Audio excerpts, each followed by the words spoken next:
Welcome to CR math solution. आज के video में हम अपना 9.3 का इंट्रोडक्शन पढ़ेंगे जो होगा जीपी से रिलेटेड। जीपी यानी कि ज्योमेट्रिक प्रोग्रेशन से रिलेटेड। लास्ट वीडियोस में हमने एपी पढ़ी है, एपी से रिलेटेड क्वेश्चंस करे हैं 9.2 के। So in this video we will start our new topic geometric progression और we can say it GP. Okay, GP के बारे में अगर हम बात करें, जीपी बेसिकली क्या है। अगर मैं यहाँ पर कुछ सीक्वेंस लिखती हूँ, जैसे मैंने लिखा 2, 4, 6, 8, 10, 12, 14, ठीक है। और यहाँ पर मैंने लिख दिया 3, 6, 9, 12, 15 एंड 18 सो ऑन। यहाँ पर मैं दूसरी साइड कुछ और 2, 4, 8, 16, 32 ये सब। और नीचे मैं लिख देती हूँ 3, 6, 12, 24, 48, ठीक है। ये दो टाइप्स की सीक्वेंस मैंने अलग अलग लिखी है। अगर आप इस वाली सीक्वेंस में देखो, इस वाली सीक्वेंस में क्या है कि आपको जो नेक्स्ट टर्म मिल रही है वो अपनी लास्ट टर्म में कुछ ऐड करके मिल रही है, राइट। अब जैसे कि यहाँ पर अगर आपको 4 मिल रही है तो 4 में आप क्या कर रहे हो, ऐड कर रहे हो। लास्ट टर्म में कितना ऐड कर रहे हो, 2 ऐड कर रहे हो, ठीक है। इसी तरीके से अगर आप 6 चाहिए आपको, तो 6 के लिए आपको क्या करने पड़ेगा, 4 में 2 प्लस करना पड़ेगा, 8 के लिए 6 में 2 प्लस करना पड़ेगा, 10 के लिए 8 में 2 प्लस करना पड़ेगा।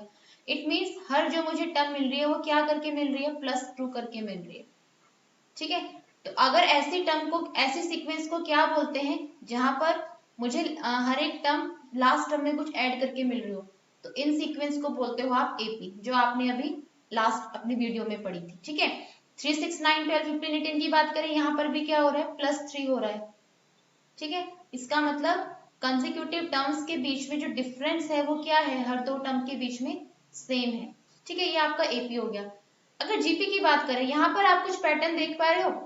यहाँ पर क्या हो रहा है, 2 से अगर मुझे 4 पे जाना है, 4 से 8 में, 8 से 16 में, तो कुछ पैटर्न ऑब्जर्व कर पा रहे हो। क्या ऑब्जर्व कर रहे हो आप कि 4 जो है मुझे वो 2 में 2 की मल्टीप्लाई करके मिल रहा है, 8 जो है वो 4 में मुझे 2 की मल्टीप्लाई करके मिल रहा है, 16 भी मुझे 8 में 2 की मल्टीप्लाई करके, और 32 भी मुझे 8 में 2 16 में 2 की मल्टीप्लाई करके मिल रहा है।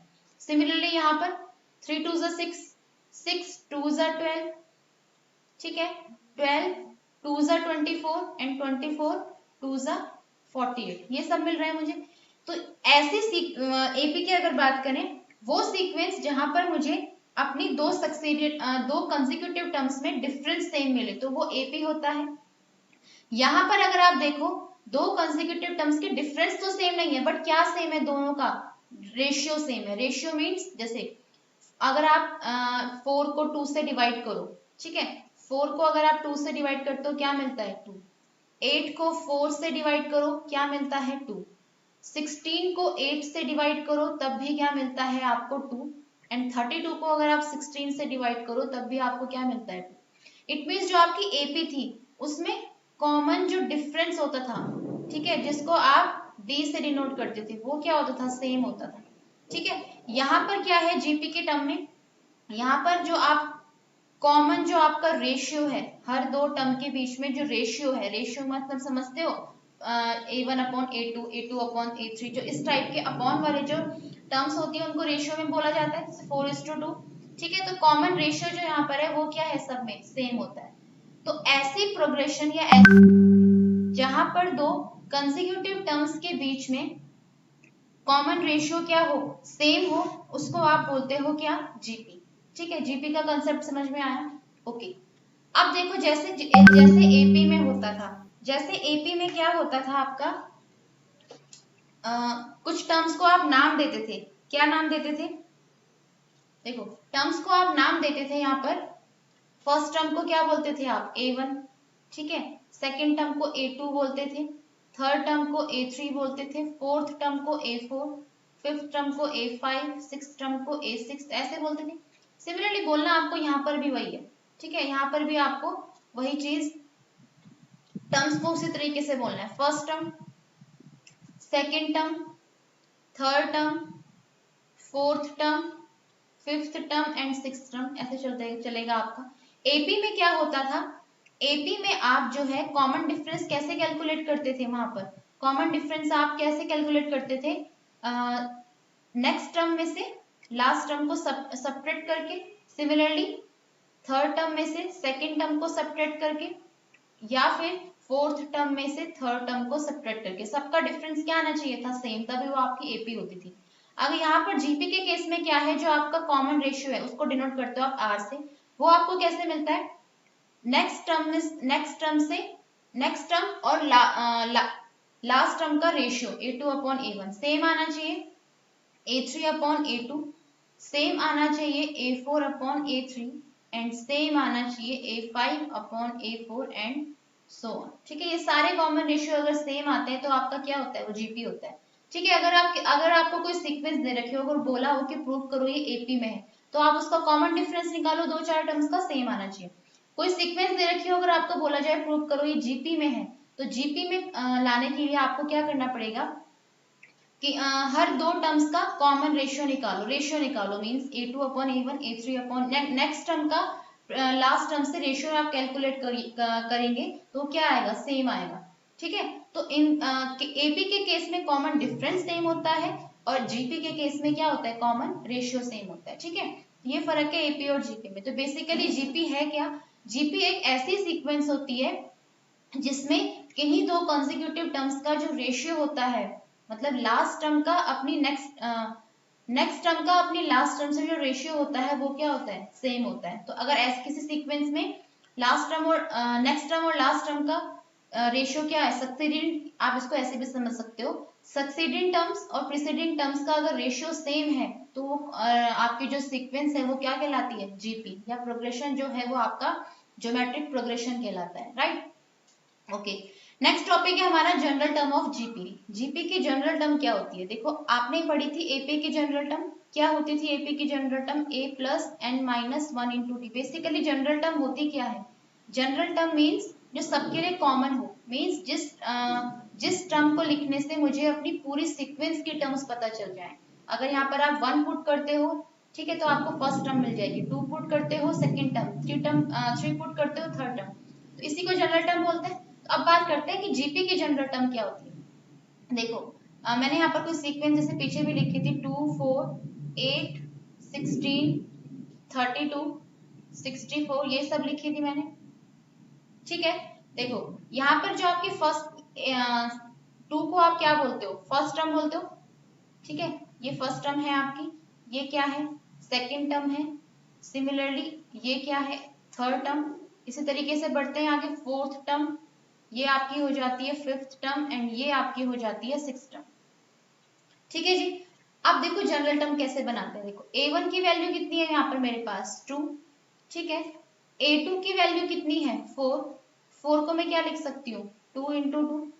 ठीक है, A3 की वैल्यू कितनी है मेरे पास 8, 8 को मैं क्या लिख सकती हूँ 2 इंटू 2 इंटू 2। ठीक है, फर्स्ट टर्म के रिगार्डिंग अगर मैं बात करूँ, ठीक है, और A4 क्या है आपके पास 16, 16 को आप क्या लिख सकते हो 2 इंटू 2 इंटू 2 इंटू 2। ठीक है, बेसिकली अगर मैं इसको देखूं A1 तो मेरा 2 है, यहां पर अगर मैं आ जाऊं A2 पर, A2 देखो क्या हो रहा है 2 इंटू 2 हो रहा है। ठीक है, ब्रैकेट में, मैं ब्रैकेट का टर्म आपको आगे समझ में आएगी ब्रैकेट में क्यों लिख रही हूँ।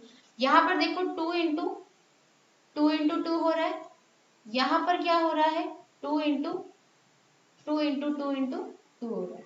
ये 2 क्या है, जो मेरे स्टार्टिंग में 2 लिखा है ना, ये वाला 2, ये वाला 2 क्या है आपकी फर्स्ट टर्म है। ठीक है, इसलिए मैंने इसको 2 को अलग लिख दिया। यहां से आप देखो, अगर इसको आप ऐसे लिख सकते हो 2 इंटू 2 की पावर 1, इसको क्या लिख सकते हो आप 2 इंटू 2 की पावर 2, और इसको आप क्या लिख सकते हो 2 इंटू 2 की पावर 3। ओके, अगर यहाँ पर देखो रेशियो क्या है सबके बीच में, अगर आप जीपी है, ये जीपी का आप रेशियो कैलकुलेट करते हो, रेशियो मीन्स आर, आर क्या है सबका 4/2 चेक कर लो, चाहे 8/4 चेक कर लो, 16/8 कुछ भी चेक कर लो, तो कॉमन रेशियो कितना आ रहा है सबका 2 आ रहा है। इट मीन्स मैं ये जो ब्रैकेट का 2 है इसको क्या लिख सकती हूँ आर लिख सकती हूँ, और जो मेरी ये फर्स्ट टर्म है, देखो फर्स्ट टर्म को मैं, ये है मेरी फर्स्ट टर्म, ठीक है 2, और जो मेरी ये वो है कॉमन रेशियो है, ये भी क्या है इसमें 2 ही है, तो इट मीन्स मैं इस वाले 2 की जगह लिख सकती हूँ आर ए, और इस वाले जो 2 की जगह जो ग्रीन कलर से है उसको मैं क्या लिख सकती हूँ आर की पावर 1। सिमिलरली जो ये येलो वाला है 2 वो ए है मेरा, और जो अंदर ब्रैकेट में ग्रीन वाला जो 2 है वो क्या है मेरा कॉमन रेशियो, तो A R to the power 2। Similarly इसको मैंने लिख दिया A R to the power 3। ठीक है, तो देखो A1 अगर आपको चाहिए तो A1 तो आपके पास क्या आ जाएगा A ही आ जाएगा, क्योंकि फर्स्ट टर्म क्या है आपके पास 2 है। सेकेंड टर्म के लिए आपको क्या करना पड़ेगा A इंटू आर की पावर 1। ठीक है, थर्ड टर्म अगर आपको फाइंड आउट करनी है तो क्या करना पड़ेगा A into R to the power 2। ठीक है, A4 के लिए A into R to the power 3। It means जो आप टर्म निकाल रहे हो उससे एक कम पावर कर दो, किसमें कॉमन रेशियो की पावर। ठीक है, सिमिलरली अगर आप क्या निकालते हो an निकालते हो, यहाँ से क्या निकालते हो an मीन्स जनरल टर्म अगर निकालते हो तो क्या होगी, देखो हो क्या रहा है, अगर यहाँ पर 3 है तो r की पावर 2 आ रहा है, अगर यहाँ पर 4 है तो r की पावर 3, अगर यहाँ पर n है तो r की पावर कितना हो जाएगा एक पावर कम, it means a r to the power n minus 1।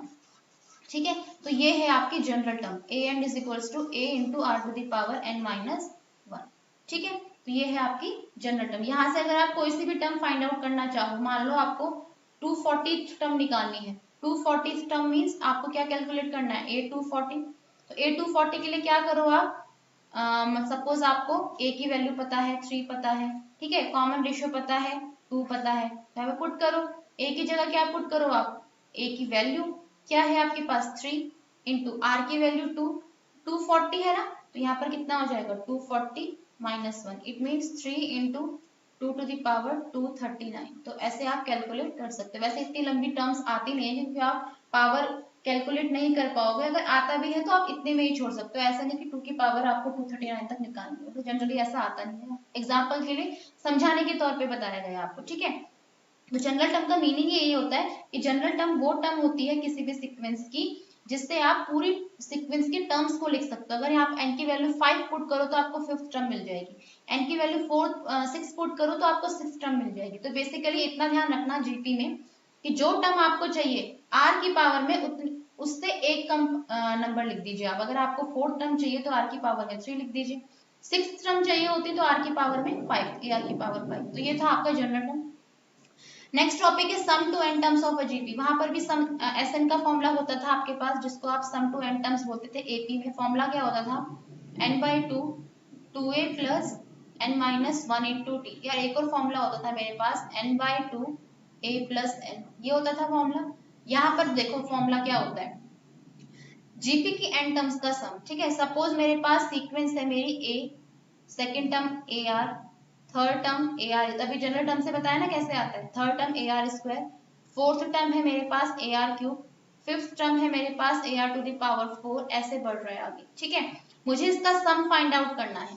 देखो कैसे होगा सम, सम को मैं क्या लिख देती हूँ ऐसे, एन टर्म्स तक फाइंड आउट करूँ, एन टर्म्स तक चल रहा है आपका ये, तो लास्ट टर्म भी आप यहाँ पर लिख दीजिए अपनी। लास्ट टर्म क्या होगी nth टर्म, nth टर्म क्या होती है 8 A R to the power n minus 1। तो सम क्या हो जाएगा, बेसिकली सम का मीनिंग सबका आप क्या कर रहे हो समेशन कर रहे हो, a plus A R square A R cube, ठीक है, and so on A R to the power n minus 1। ठीक है, अब यहां से तो सम का फॉर्मूला डायरेक्ट निकल नहीं सकता। ठीक है, इसके लिए क्या करते हैं हम, ये जो आपकी इक्वेशन फर्स्ट है, ठीक है, इक्वेशन फर्स्ट में आप r से मल्टीप्लाई कर रहे हो। ठीक है, एस एन का फॉर्मूला फाइंड आउट करने के लिए मल्टीप्लाई बाय आर। ठीक है, आर से जब आप मल्टीप्लाई करोगे तो कितना हो जाएगा R S N is equals to हो जाएगा A R plus A R square plus A R cube. ठीक है, ए आर की पावर 3 में जब आर की मल्टीप्लाई करोगे तो A R to the power 4 and so on. जब इसमें आप आर की मल्टीप्लाई करोगे तो कितना हो जाएगा A R to the power N, because A R to the power N minus 1 में आप आर की मल्टीप्लाई करो तो आर की पावर 1 है तो 1 से 1 कट जाएगी, आर की पावर एन यहाँ पर आपके पास बच जाएगा। ठीक है, तो ये हो गई आपकी इक्वेशन सेकंड। ठीक है, अब आप क्या कर रहे हो इक्वेशन फर्स्ट में से इक्वेशन 2 को माइनस कर रहे हो। ठीक है, तो आप यहाँ पर लिख दो इक्वेशन फर्स्ट में से आप क्या कर रहे हो इक्वेशन 2 को माइनस करो। जब माइनस करोगे तो लेफ्ट हैंड साइड भी माइनस होगी, तो ये हो जाएगा S N minus R S N. ठीक है, देखो यहां से देखो जब माइनस करोगे आप फर्स्ट में से सेकंड को माइनस करोगे ना, तो ए तो आपका यही बचेगा ए, ठीक है। नेक्स्ट टर्म देखो, ए आर में से ए आर कट जाएगा, ठीक है, ए आर से ए आर कट जाएगा, ए आर स्क्वायर से ए आर स्क्वायर, ए आर की पावर 3 से ये कट जाएगा, ठीक है, ए आर की पावर 4 भी कहीं आगे आएगी तो वो भी कट जाएगा, और A R to the power n minus 1 से यहाँ पे, यहाँ देखो होगा क्या, ये भी कैंसिल हो जाएगा, देखो क्योंकि A R to the power n से पहले क्या टर्म आई होगी, A R to the power n minus 1 आई होगी, ठीक है, इसलिए ये भी कैंसिल आउट। तो आपके पास क्या टर्म्स बची, यहाँ से बचा a और सेकेंड इक्वेशन से आपके पास बचा A R to the power n, ठीक है। मुझे निकालनी है एस एन की वैल्यू, तो एस एन कॉमन लेके मैंने क्या कर दिया, 1 minus R is equals to A common 1 minus R to the power n। तो मेरे पास यहाँ से एस एन का फॉर्मूला जो आ गया है a into 1 minus R to the power n upon 1 minus R. और एक और फॉर्मूला आता है, कैसे आता है, कुछ नहीं है वो, देखो माइनस कॉमन ले लो आप, माइनस जब कॉमन लोगे तो ये हो जाएगा a इंटू, देखो जब माइनस आप कॉमन लोगे ये हो जाएगा आपके पास a इंटू, माइनस ऊपर से भी कॉमन नीचे से भी कॉमन तो कैंसिल हो जाएगा r माइनस 1, ठीक है। तो ये दो फॉर्मूले हैं आपके पास एस एन की फाइंड आउट करने के, S N is equal to a into 1 minus R to the power n upon 1 minus R, and S N is equal to a R to the power n minus 1 upon r minus 1, ठीक है जी। तो बात आप दोनों में से कोई भी फॉर्मूला लगा सकते हो, ऐसा नहीं है कि आपको, कई टीचर्स ऐसे बोलते हैं कि आपको क्या करना है, ये वाला फॉर्मूला जो है, ये वाला फॉर्मूला आपको तब यूज करना है जब आर की वैल्यू 1 से कम हो। वो क्यों बोलते हैं, देखो बिकॉज 1 माइनस है ना यहाँ पर, तो आर की वैल्यू अगर 1 से कम होगी तो 1 माइनस समथिंग पॉजिटिव आएगा, नीचे भी पॉजिटिव आएगा, ठीक है। तो माइनस साइन से बचने के लिए ऐसा बोला जाता है, अदरवाइज आप कोई सा भी फॉर्मूला लगा लो, मान लो आर की वैल्यू 1 से कम है और आपने ये फॉर्मूला लगा दिया, ठीक है, तब आपका क्या होगा, ऊपर माइनस आएगा नीचे माइनस आएगा, वैसे भी तो कैंसिल हो ही जाएगा वो, ठीक है। तो आप ऐसा नहीं है, रेस्ट्रिक्शन नहीं है कि आपको आर की वैल्यू लेस हो 1 से तो ये फॉर्मूला लगाना है और आर की वैल्यू ग्रेटर हो 1 से तो ये लगाना है, ऐसा कुछ नहीं है। आप दोनों में से कोई भी फॉर्मूला लगा सकते हो जो आपको एट अ टाइम याद आता है, ठीक है। अगर माइनस की प्रॉब्लम अगर सपोज माइनस आ भी रहा है तो माइनस ऊपर भी कॉमन ले लो नीचे भी कॉमन ले लो, कैंसिल हो जाएगा, तब भी तो वही आएगा, ठीक है। तो ये बात होगी आपकी एस एन के फॉर्मूलाज की। अच्छा एक और चीज, ये दोनों फॉर्मूले जो आपके दोनों फॉर्मूले आए हैं यहाँ पर, ये दोनों फॉर्मूले आप केवल तभी अप्लाई कर सकते हो जब आर की वैल्यू आपकी 1 ना हो। क्यों, बिकॉज अगर आर की वैल्यू 1 हो गई तो 1 माइनस 1 0, 1 माइनस 1 0 आपकी कैसी फॉर्म बन जाएगी, इनडिटरमिनेट फॉर्म बन जाएगी, ठीक है, इनडिटरमिनेट फॉर्म बन जाएगी आपकी उस, तो इनडिटरमिनेट फॉर्म तो हमें नहीं बनानी है, ठीक है। तो इसलिए ध्यान रखना जब आर की वैल्यू 1 हो तब आप ये फॉर्मूला अप्लाई नहीं करोगे, 1 के अलावा कुछ हो, 1 से लेस हो या 1 से ग्रेटर हो, then you can apply this formula, okay. अगर आर की वैल्यू 1 हो तब क्या होगा जी, क्वेश्चन अराइज होता है अगर आर की वैल्यू 1 हो जाए तब क्या होगा, देखो इस इक्वेशन से देख लो, फर्स्ट इक्वेशन से देखो, अगर आर की वैल्यू 1 हो जाए तो आर की वैल्यू 1 जगह पर हर जगह रखो, तो a प्लस ए हो जाएगा प्लस ए एंड प्लस ए, कितनी बार a प्लस हो रहा है n टाइम्स, तो कितना हो जाएगा n। तो अगर r की वैल्यू 1 है तो आप Sn का फॉर्मूला कितना बन जाएगा आपका n इंटू ए, ठीक है। ये जरूरी नहीं जीपी की टर्म्स में होगा, तो आप कॉमनली पहले भी करते आए हो, अगर आपके पास 2 प्लस 2 कितनी बार लिखा है, 6 टाइम लिखा है, ठीक है, 6 टाइम्स अगर आपके पास ये लिखा है तो सम क्या हो जाता है इसका, या तो आप 2 की प्लस करो 6 बार या 2 की मल्टीप्लाई कर दो जितने टाइम्स वो आ रहा है, 2 इंटू 6 कितना हो जाएगा, वही लॉजिक यहाँ पर भी अप्लाई हो रहा है, ठीक है। ये तो सम टू एन टर्म्स। उसके बाद बात करते हैं ज्योमेट्रिक मीन, जैसे वहां पर होता था अर्थमेटिक मीन, यहाँ पर है आपका ज्योमेट्रिक मीन। होता क्या है, अगर आपके पास दो नंबर है ए और बी, ठीक है, उनके बीच में कोई तीसरा नंबर है जीपी या तीसरी टर्म है जीपी नहीं, तीसरी टर्म मैंने जी इंक्लूड कर दी इन दोनों के बीच में, ए और बी के बीच में, आपको बोल रहा है कि ज्योमेट्रिक मीन की वैल्यू बताओ क्या होगी। देखो ज्योमेट्रिक मीन वर्ड समझ में आ रहा है आपको, मीन मीन्स जो दोनों के बिल्कुल सेंटर में लाई करेगा, ठीक है। जैसे वहां पर हमने अर्थमेटिक मीन पढ़ा था ना, अर्थमेटिक मीन के लिए दो नंबर्स के लिए क्या होता था a प्लस बी बाई 2 हम सॉल्व करके लाए थे वहां पर, ठीक है। यहाँ पर देखो ज्योमेट्रिक मीन जी की वैल्यू कैसे कैलकुलेट करेंगे, देखो अगर ये तीनों सीक्वेंस जीपी में है ये, ठीक है, अगर सीक्वेंस कोई जीपी में होती है, आपको क्या बोला था अभी, अगर कोई सीक्वेंस जीपी में होती है तो नेक्स्ट टर्म का और लास्ट टर्म का रेशियो आप फाइंड आउट करो, तो कितना हो जाएगा, जी अपॉन कैपिटल स्मॉल ए, यहां से b अपॉन कैपिटल जी यही तो होगा। जैसे अगर ये आपकी A1 टर्म है, ये A2 टर्म है, ये A3 टर्म है, 3 टर्म है ना, A2 upon A1 is equals to होगा किसके, A3 अपॉन A2 के, ठीक है, तो इज इक्वल्स टू होगा बेसिकली, ठीक है, ये चीज समझ में आई।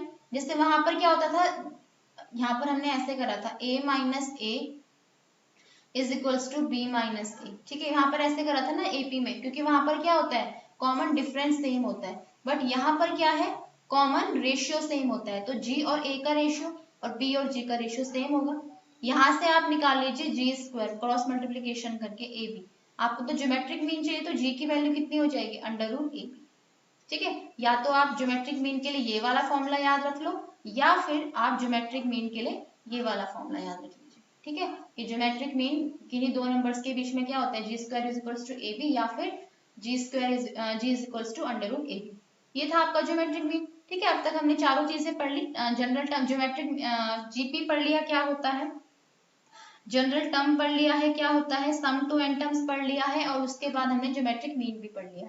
अब प्रोसीड करते हैं अपनी एक्सरसाइज पर 9.3, जिसमें है आपके ज्योमेट्रिक प्रोग्रेशन जीपी से related questions. So now here is your exercise 9.3।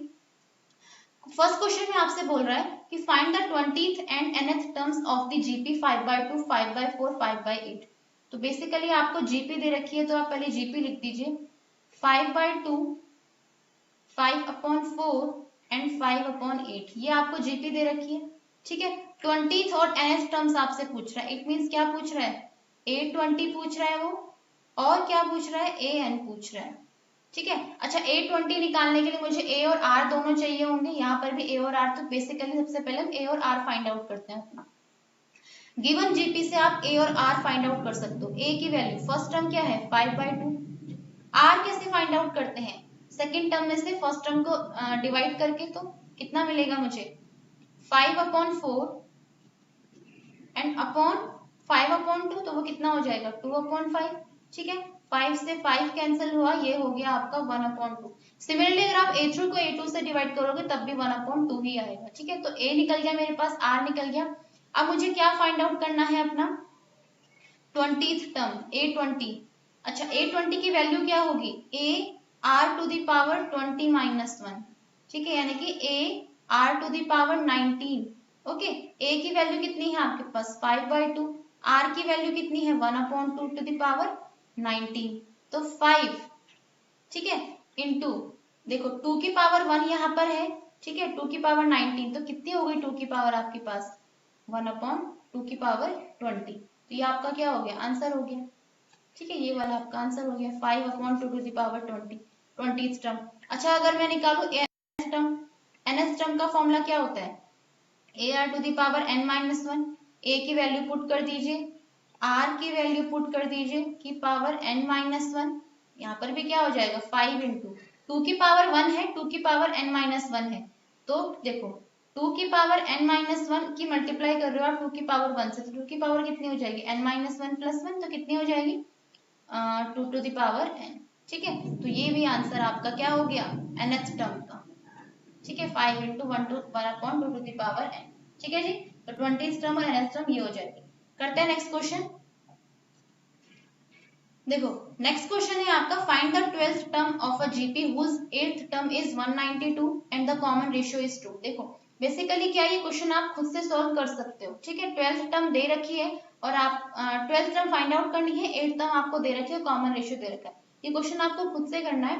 But क्या है कि कुछ स्टूडेंट्स बोलते हैं कि उनको कंप्लीट सॉल्यूशन चाहिए, तो इसलिए मैंने पहले से ही क्वेश्चन करके रखे हैं, ठीक है। आप क्या करिएगा, क्वेश्चन फर्स्ट के बाद जो सेकंड क्वेश्चन करने बैठोगे तो वीडियो को पॉज करिए, ठीक है, खुद से सॉल्व करिए, फिर आप आंसर मैच करने के लिए इसको सॉल्यूशन को देख सकते हैं, ठीक है। इसलिए मैंने ऑलरेडी सॉल्व कर लिया था ताकि टाइम जो है हमारा थोड़ा सेव हो जाए। करना क्या है, find the 12th term of a GP whose 8th term is 192 and the common ratio is 2। Given क्या है 8th टर्म है, ठीक है, 8th टर्म आपको गिवन है क्या 192। 8th टर्म को आप क्या लिख सकते हो, AR टू द पावर 7 लिख सकते हो, ठीक है, AR to the power n-1, तो 8 - 1 7 हो जाएगा, रेशियो आपको 2 दे रखा है, ठीक है। फाइंड क्या करना है आपको 12th टर्म, तो यहाँ पर आप लिख लीजिए, आपको फाइंड क्या करना है 12th टर्म फाइंड आउट करनी है, ठीक है। तो देखो गिवन क्या था मेरे पास AR टू द पावर 7 यानी कि 8 टर्म गिवन थी 192, आपने क्या करा R की वैल्यू पुट करी और उसको सॉल्व करके आपने A की वैल्यू फाइंड आउट कर लिया। ठीक है, अब आपके पास A भी है, अब आपके पास क्या है R भी है। जहां पर A और R दोनों है तो आप कोई सी भी टर्म निकाल सकते हो। तो आपसे 12 पूछी थी तो आपने 12 टर्म यहाँ से फाइंड आउट कर ली। ठीक है, A12 is equals to 3072। Next question देखते हैं। The fifth, eighth and 11th terms of a GP are P Q and S respectively. देखो बोला क्या है मुझे, फिफ्थ टर्म मेरे पास P है, एट्थ टर्म मेरे पास Q दे रखी है और 11th टर्म क्या दे रखी है S। ठीक है, PQS दे रखा है। Show that Q square is equal to PS। To show, मुझे शो करना है कि Q square, to show that Q square is equals to PS। ठीक है, मुझे ये प्रूफ करके लाना है। देखो A5 की वैल्यू P है, ओके, A8 की वैल्यू Q है। तो अगर मेरे पास A5 की वैल्यू P है, इट मीन्स A5 होता क्या है फिफ्थ टर्म, फिफ्थ टर्म होती क्या है AR टू द पावर 4। ठीक है, फिफ्थ टर्म मतलब AR to the power 5 minus 1 यानी कि AR to the power 4। Eighth term दे रखी है क्या Q, एट्थ टर्म होती क्या है मेरे पास AR टू द पावर 7 की वैल्यू दे रखी है Q। सिमिलरली A11 की वैल्यू मुझे S दे रखी है, it means AR to the power 10 की वैल्यू मुझे S दे रखी है। इक्वेशन फर्स्ट मान लीजिए इसको, इक्वेशन सेकंड मान लीजिए एंड इसको आप मान लीजिए इक्वेशन थर्ड। ओके जी, यहाँ तक हो गया। अब आ जाओ, आपको जो शो करना है, देखो शो क्या करना है आपको, Q square is equal to PS। ठीक है, P है आपके पास, S है, तो आप क्या करो P और S की मल्टीप्लाई कर दीजिए। ठीक है, P और S की अगर मल्टीप्लाई करनी है तो इट मीन्स इक्वेशन फर्स्ट की मुझे मल्टीप्लाई करनी है इक्वेशन थर्ड से। मल्टीप्लाई कर रही हूँ मैं तो RHS में RHS मल्टीप्लाई होगा, LHS में LHS मल्टीप्लाई होगा। तो यहाँ से कितना आ जाएगा आपके पास AR to the power 4 into AR to the power 10, RHS भी मल्टीप्लाई करेंगे तो PS। ठीक है, PS और AR to the power 4 into AR to the power 10। A square लिख सकते हैं इसको, R की पावर 14 लिख सकते हैं। ठीक है, इज इक्वल्स टू में चल रहा है PS। अब देखो A, इसको मैं क्या लिख सकती हूँ AR टू द पावर 7 का होल स्क्वायर लिख सकती हूँ। ठीक है, बिकॉज एक स्क्वायर A स्क्वायर होगा, R की पावर 7 का square R to the power 14 हो जाएगा। यहाँ से अगर आप देखो AR to the power 7, AR to the power 7 value किसकी है Q की, इसको हम क्या लिख सकते हैं Q square is equals to PS। तो यही तो आपको प्रूफ करना था, Q square is equal to PS। ठीक है, तो बस जो आपको प्रूफ करना है उसको देखते चलो। और क्वेश्चन जैसे मैंने यहाँ पर PS लिया, क्या करा मैंने फर्स्ट इक्वेशन की थर्ड से मल्टीप्लाई करी, PS लेके चली Q स्क्वायर लेके आई। आप क्या कर सकते हो Q स्क्वायर लेके चल सकते हो, आप ये भी लिख सकते हो कि मैं इक्वेशन सेकंड का स्क्वायर कर रही हूँ, ये आप लेके चलो। ठीक है, ये आप लेके चलिए कि AR की पावर 7 का होल स्क्वायर, वहां से जब आप ब्रेकआउट करेंगे उसको तब भी आपका क्या आ जाएगा PS आ जाएगा। ठीक है, ऐसे भी कर सकते हो, वैसे भी कर सकते हो आप। ये था third question. Now fourth question भी आपका एक्चुअली था डू योर सेल्फ, बट मैंने आपको सॉल्यूशन यहाँ पर दे रखा है तो आप सबसे पहले खुद करिएगा फिर यहाँ पर सॉल्यूशन देखिएगा। Fourth term of a GP is square of it second term. क्या बोला, fourth term of a GP is square of it second term. जो फोर्थ टर्म है आपकी जीपी की वो सेकंड टर्म का स्क्वायर है, इट मींस A4 जो है वो A2 का स्क्वायर है। इतनी बात समझ में आई। And the first term is -3 और फर्स्ट टर्म की वैल्यू -3 दे रखी है। डिटरमाइन इट सेवंथ टर्म, आपको सेवंथ टर्म निकालनी है। ये था आपका क्वेश्चन जो ऊपर लिखा है। सॉल्यूशन के लिए क्या करा, A4 की वैल्यू क्या पता है आपको AR की पावर 3 होती है, A2 की वैल्यू AR होती है। ठीक है, बेसिकली A2 क्या होता है आपका, A2 क्या होता है AR की पावर 2 - 1 ना, तो कितना होता है AR। ठीक है तो AR का होल स्क्वायर सॉल्व करा, यहाँ से स्क्वायर को A स्क्वायर R स्क्वायर हुआ क्या, देखो A से आपकी एक पावर कैंसिल हो गई, यहाँ से R स्क्वायर से ये कैंसिल हो गया, तो कितना बचा आपके पास R is equals to A बचा। A की वैल्यू अगर -3 है तो R की वैल्यू भी कितनी हो जाएगी -3, because both are equal.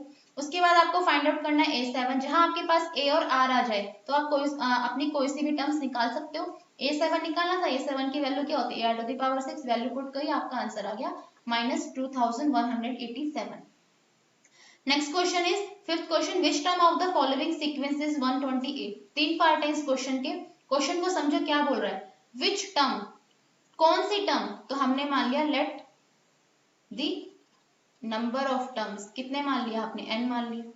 Which term बोल रहा है ना, हमें नहीं पता कौन सी टर्म होगी, तो हमने मान लिया नंबर ऑफ टर्म्स कितनी है n है, इट मींस अब nth टर्म जो है 128 है, nth टर्म 729 है, nth टर्म ही 1/19,683 है।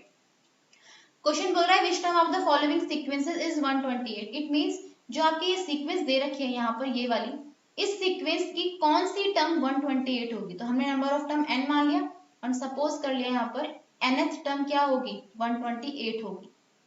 ठीक है, उसके बाद जीपी दे रखी है आपको, देखो जीपी आपको दे रखी है क्या 2, 2√2, 4 ऐसे बढ़ रही है जीपी। जहां जीपी दे रखी है आप तो क्या निकाल सकते हो जीपी से, फर्स्ट टर्म और कॉमन रेशियो। फर्स्ट टर्म 2 आ गई आपके पास, कॉमन रेशियो देखो, कॉमन रेशियो के लिए क्या करोगे सेकंड टर्म और फर्स्ट टर्म का रेशियो निकालोगे, कितना आ जाएगा √2। तो इट मींस कॉमन रेशियो √2 आ गया। और आपको दे रखा था an इज इक्वल्स टू 128।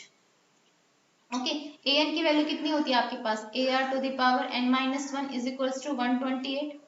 ठीक है, ar की पावर a की वैल्यू रख दीजिए 2, r की पावर r की पावर n-1, r की वैल्यू कितनी है आपके पास √2 की power n-1 is equals to 128।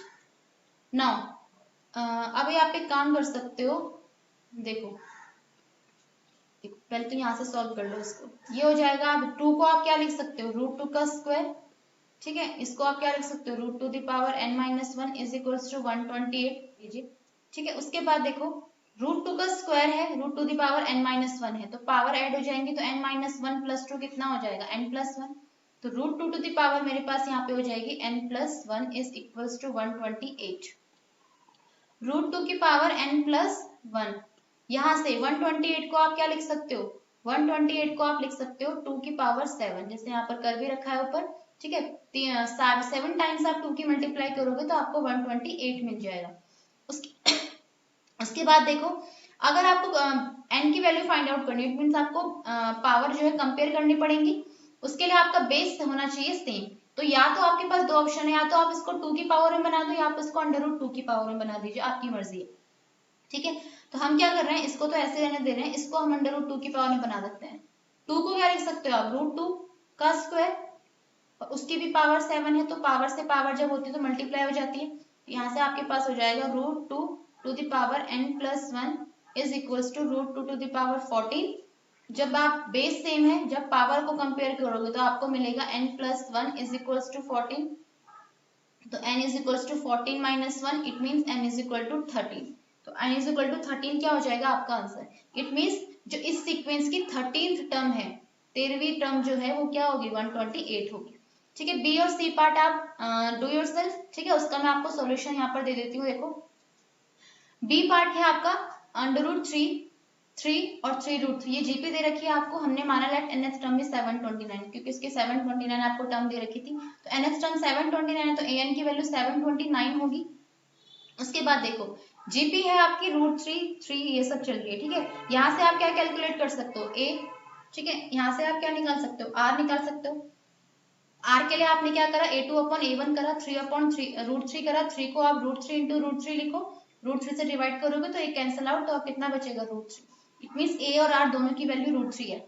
अच्छा, आपको nth टर्म दे रखी थी 729, तो आपने यहाँ पे फॉर्मूला लगाया ar to the power n-1, वहां पे आपने क्या करा a और r दोनों की वैल्यू रखी। ठीक है, आपके पास आ गया √3 की power n is equal to 729। यहाँ पर आपकी मर्जी, आप इसको चेंज करो 3 की पावर में या इसको चेंज करो √3 की पावर में। ठीक है, it's all depend upon you. Now √3 की power n is equal to 3 to the power 6 है, तो मैं √3 को क्या लिख सकती हूँ √3 का स्क्वायर। ठीक है, देखो ऐसे है, यहाँ पर 3 को मैं क्या लिख सकती हूँ √3 का स्क्वायर, और स्क्वायर की भी पावर 6 है, तो √3 की पावर 2 इंटू 6 हो जाएगा, यानी कि √3 की पावर 12। कंपेयर करा तो n की वैल्यू कितनी आ गई 12 आ गई। सिमिलरली है आपका सी पार्ट के लिए देखो a की वैल्यू 1/3 हो जाएगी, r की वैल्यू कितनी हो जाएगी, यहाँ से डिवाइड करके 1/9/1/3 डिवाइड करोगे तो 1/3 आएगी। और an आपको ये दे रखा था, देखो an है आपका 1/this r की पावर n-1, यहाँ से सॉल्व करा तो 1/3 की पावर n आ गया। अब आपको इसको भी 3 की पावर में बनाना है 19683 को, तो उसके लिए मैंने प्राइम इसको जो फैक्टराइजेशन करे तो 3 की पावर काउंट करी, यहाँ से 3 की पावर कितनी आ गई 9, 1 2 3 4 ऐसे करके कितनी पावर है 9 की 3, 1/3 टू द पावर 9 है, तो इट मींस 1/3 की पावर n यहाँ पर है। कंपेयर करा तो n की वैल्यू कितनी आ गई आपके पास 9 आ गई। ठीक है, तो ये था आपका क्वेश्चन नंबर 5 के तीनों पार्ट। करते हैं नेक्स्ट क्वेश्चन। 6th क्वेश्चन है for what values of x the numbers -2/7 x and -7/2 are in GP. आपको 3 टर्म्स दे रखी हैं, ठीक है, आपको बोला ये जीपी में है। अगर ये जीपी में है तो आपको x की वैल्यू फाइंड आउट करनी है। Got it? देखो अगर ये जीपी में है तो हम यहाँ पर लिखेंगे if -2/7 x and -7/2 are in GP. अगर ये जीपी में है तो इनका कॉमन रेशियो सेम होगा। It implies that x upon -2/7 is equals to होगा -7/2 अपॉन x के, ठीक है, means a2/a1 is equals to होगा a3/a2 के। ये क्या इम्प्लाइज कर रहा है? देखो जब इसको सॉल्व करोगे तो आपके पास कितना आएगा, देखो x के अपॉन में तो 1 है और अपॉन में आपके पास है -2/7। यहाँ से क्या है, -7/2 है एंड x के अपॉन में 1 है। तो चार टर्म्स आपके एक दूसरे के अपॉन में हो तो आप क्या करते हो, लास्ट 2 टर्म्स की और मिडिल 2 टर्म्स की मल्टीप्लाई कर दो। आपके पास यहाँ से आ जाएगा 7x upon -2 is equals to -7/2x। समझ में आ गया? 7 से 7 कैंसिल हो जाएगा, 2 से 2 कैंसिल, तो आपके पास बचेगा x² is equal to minus minus plus हो जाएगा 1। अगर x² इज इक्वल टू +1 है तो आपके पास x की वैल्यू क्या, पॉसिबल वैल्यू क्या हो जाएंगी, या तो +1 या फिर -1। ठीक है, तो ये था आपका आंसर। उन्होंने x की वैल्यू पूछी है तो x की वैल्यू क्या हो जाएगी, +-1। नेक्स्ट क्वेश्चन देखते हैं। 7 को 7, 8, 9, 10 तीनों चारों में एक ही चीज करनी है। आपको क्या करना है, find the sum to the indicated terms of terms, number of terms. ठीक है, हर एक चारों में सीक्वेंस दे रखी है आपको, इंडिकेटेड नंबर ऑफ टर्म्स मतलब जैसे फर्स्ट 7th में 20th टर्म, 8th में n टर्म्स, इसमें भी n और इसमें भी n। सम निकालना है, मतलब 7th क्वेश्चन में आपको 20 टर्म्स का सम निकालना है, इसमें n टर्म्स का, इन तीनों में n टर्म्स का सम निकालना है आपको। ठीक है, ये आपका क्वेश्चन है। करते हैं 7th क्वेश्चन। देखो 7th क्वेश्चन में आपको क्या दे रखा है, 0.15 जीपी दे रखी है, 0.15, 0.015, 0.0015 एंड ऐसे ही दे रखा है आपको 20 टर्म्स। इट मींस n की वैल्यू कितनी दे रखी है, 20। और ये जो मेरी जीपी है इससे मैं a और r निकाल सकते हो। a यानी कि फर्स्ट टर्म कितनी है आपके पास, 0.15। r के लिए क्या करते हो आप, a2 को डिवाइड करते हो a1 से, 0.15 से।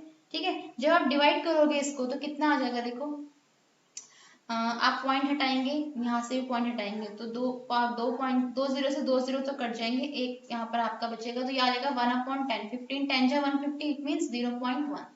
ठीक है, a की वैल्यू आपके पास ये हो गई 0.15। ठीक है, और आपके पास r की वैल्यू हो गई 0.1। ये बेसिकली आपके पास r आ गया यहाँ से। ठीक है, a और r दोनों आ गए, n पता है, आपको सम निकालना है, फॉर्मूला लगा दीजिए आप। सम का फॉर्मूला क्या होता है, a into r to the power n -1 upon r -1, ये फॉर्मूला है आपके पास। तो a की वैल्यू रख दीजिए आप, a की वैल्यू है आपके पास 0.15 इंटू r की value 0.1 to the power n -1 upon r की वैल्यू 0.1 -1। ओके, 0.15, इसको तो मैं कुछ नहीं कर सकती, 0.1 की होल पावर n को मैंने ऐसे ही रहने दिया, अपॉन 0.1 -1। देखो जब 1 में से मैं 0.1 को सब्ट्रैक्ट करूंगी, ठीक है, करके देखते हैं, कई बच्चों को इसमें भी कंफ्यूजन होता है। 1 में से जब मैं 0.1 को सब्ट्रैक्ट करूंगी तो कितना बचेगा आपके पास, 9, और यहाँ से कितना बचेगा, 0, कितना बचेगा 0.9। ठीक है, तो यहाँ से आ जाएगा आपका -0.9, बिकॉज आप 0.1 में से माइनस कर रहे हो। ठीक है, माइनस का चक्कर है तो आप कोई बात नहीं, ऊपर से कॉमन ले लीजिए, तो ऊपर से जब आप माइनस कॉमन लोगे तो ये हो जाएगा -0.15, चेंज हो जाएगी पोजीशन, तो 1 minus 0.1 to the power n हो जाएगा, अपॉन में आपके पास चल रहा है -0.9। ये कैंसिल, यहाँ से भी पॉइंट जब हटाएंगे तो इसकी एक 0 नीचे आ जाएगी, बिकॉज एक 0 से एक 0 तो कैंसिल हो जाएगी, और 15 6 जा 90।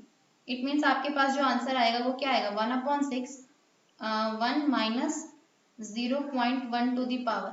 अच्छा एक और चीज, n की वैल्यू क्या चल रही थी आपके पास, ठीक है, n की वैल्यू आपको गिवन थी, कितनी, 20 गिवन थी, तो आप n की जगह क्या रख दोगे, 20 रख दोगे, ये तो हम भूल ही गए।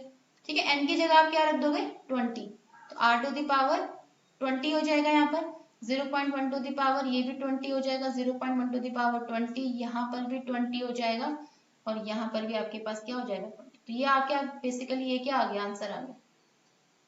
ठीक है, तो जैसे मैंने आपको जब सम का फॉर्मूला निकाले थे ना, तो वहां पर बोला था आप या तो ये वाला फॉर्मूला लगा दो a into R to the power n minus one upon R minus one, या फिर वो वाला लगा दो a into one minus R to the. उससे भी क्या होता, देखो जैसे मैंने यही वाला फॉर्मूला लगाया है यहाँ पर, ठीक है, तो फर्क तो कुछ नहीं पड़ा, माइनस कॉमन लेके फिर भी वही आ गया आंसर। ठीक है, तो आपकी मर्जी, आप दोनों में से कोई सा भी फॉर्मूला कहीं पर भी लगा सकते हो। 7th हो गया। 8th आप खुद से कर सकते हो, सॉल्यूशन देख लीजिए। 8th का क्वेश्चन है आपके पास √7 √21 3√7 ऐसे से n टर्म्स तक है। तो वी हैव जीपी से हम a और r निकाल लेते हैं। a की वैल्यू √7, r की वैल्यू आपने सॉल्व करी √3 आ गई। ठीक है, फॉर्मूला लगाया एसएन का a into R to the power n minus one upon R minus one. Basically इसमें n टर्म्स ही है, तो n की जगह n ही आएगा। तो √7 into √3 to the power n minus one upon 3 minus one. हमने क्या करा, कॉन्जुगेट से मल्टीप्लाई कर दी। √3 माइनस वन का conjugate √3 plus one, √3 plus one से बहुत ऊपर साइड ऊपर नीचे मल्टीप्लाई कर दी। तो नीचे मेरा क्या आ गया, a minus B, a plus B का फॉर्मूला लगाया, a square minus B square, it में 3 माइनस वन 2 आ गया, और ऊपर आपकी ये वाली टर्म बची। तो आंसर आ गया आपका √7 into √3 plus one into √3 to the power n minus one. 9 question देखते हैं। 9 क्वेश्चन में आपको बोला है 1 कॉमा माइनस से a square minus a cube n terms तक, इसका आपको सम फाइंड आउट करना है। कैसे करेंगे देखो, दी गई जीपी से मैं क्या निकाल सकती हूँ, अपना फर्स्ट टर्म निकाल सकती हूँ a। ठीक है, बेसिकली आप इसको क्या मानो, स्मॉल a1 मान लो फर्स्ट टर्म को, बिकॉज यहाँ पर भी a ही है ना। r के लिए आप क्या करोगे, सेकेंड टर्म में से फर्स्ट टर्म को डिवाइड करोगे, या फिर आप थर्ड टर्म में से सेकेंड टर्म को डिवाइड करोगे, a square upon minus a निकालोगे। दोनों ही केस में आपके पास जो आंसर आएगा वो कितना आएगा, माइनस a आएगा। a1 की वैल्यू फर्स्ट टर्म निकल गई, कॉमन रेशियो निकल गया। अब आपको सम निकालना है n टर्म्स तक, तो एसएन का फॉर्मूला लगा दो, a1 into R to the power n minus one upon R minus one. a1 की वैल्यू क्या है आपके पास 1 इंटू आर की वैल्यू क्या है minus a to the power n minus one upon R minus one, तो r क्या है minus a minus one. Okay, यहाँ से मैं क्या करती हूँ, 1 तो 1 ही रहेगा, कोई नहीं, माइनस आप कॉमन ले लीजिए यहाँ पर। ठीक है, तो जब आप ऊपर से माइनस कॉमन लोगे तो कितना आ जाएगा आपके पास 1। ठीक है, minus minus a to the power n, नीचे से जब माइनस कॉमन लोगे तो a प्लस वन।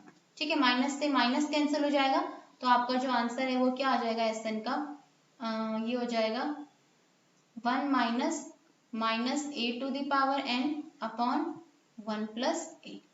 ओके, तो ये हो गया आपका फाइनल आंसर। ठीक है, ये आपका फाइनल आंसर हो गया।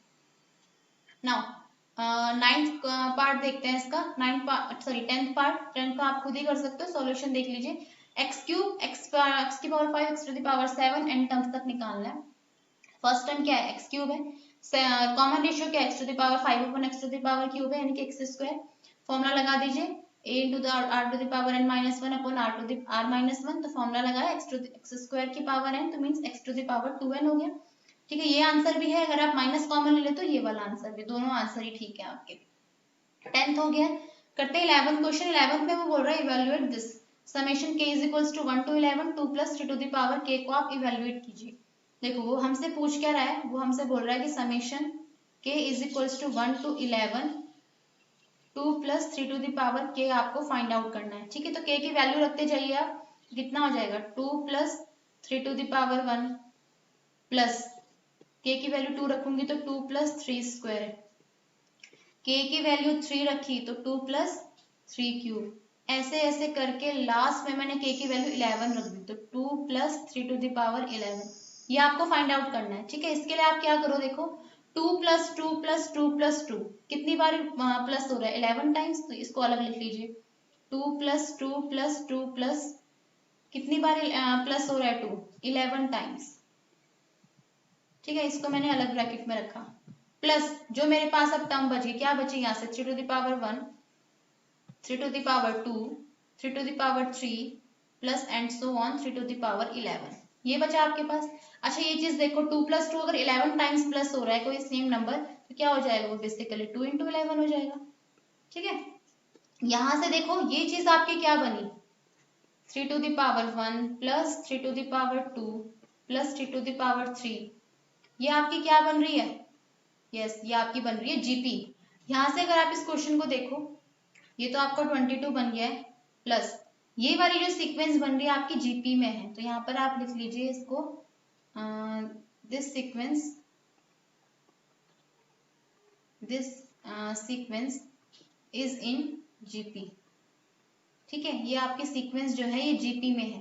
ठीक है, जीपी की सीक्वेंस का सम आपको निकालना आता है, फॉर्मूला पता है आपको 22 प्लस, देखो जीपी की सीक्वेंस है। अच्छा, ये जीपी की सीक्वेंस कैसे है, बिकॉज आपका जो कॉमन रेशियो है हर टर्म में क्या आएगा, सेम आएगा। 3² करोगे 3, 3³ करोगे तब भी 3, कॉमन रेशियो भी 3 और फर्स्ट टर्म भी 3। तो आपका फॉर्मूला पता है a इंटू, ठीक है, r⁻n -1 अपॉन r-1, ये होता है फॉर्मूला। ओके, यहाँ से 22 प्लस 3/2, तो ये हो गया बिकॉज 3 - 1 2। अच्छा, n की वैल्यू क्या आएगी, देखो n कितना है आपका, कितनी टर्म्स है टोटल, 11 टर्म्स है। ठीक है, तो ये हो जाएगा 3⁻11 -1। बस ये आपका सिंपल सा क्या हो गया, आगे तो अब इसको सॉल्व कर ही नहीं पाओगे। ठीक है, ये आपका क्या हो गया, आंसर हो गया। ओके, तो ये था आपका आंसर फॉर क्वेश्चन नंबर 11। तो आगे के क्वेश्चंस करते हैं हम अपनी नेक्स्ट वीडियो में। 1 से लेकर 10th या 11th तक के जो आपके क्वेश्चन थे वो बिल्कुल इजी थे, वो आपके बेसिकली 10th क्लास से रिलेटेड क्वेश्चंस थे। ठीक है, जैसे एपी में आपने 10th क्लास में पढ़ी थी ना, और जो प्रीवियस आपने एपी में पढ़े बिल्कुल बेसिक क्वेश्चंस थे आपके 11th तक। उसके बाद अब स्टार्ट होंगे आपके थोड़े स्टैंडर्ड क्वेश्चन, तो वो करेंगे हम अपनी नेक्स्ट वीडियो में। I hope you like my videos. If you like, then please share and subscribe this channel. Your subscription and your like motivates me. Okay, तो मिलते हैं आपको अब नेक्स्ट वीडियो में, तब तक के लिए थैंक यू सो मच।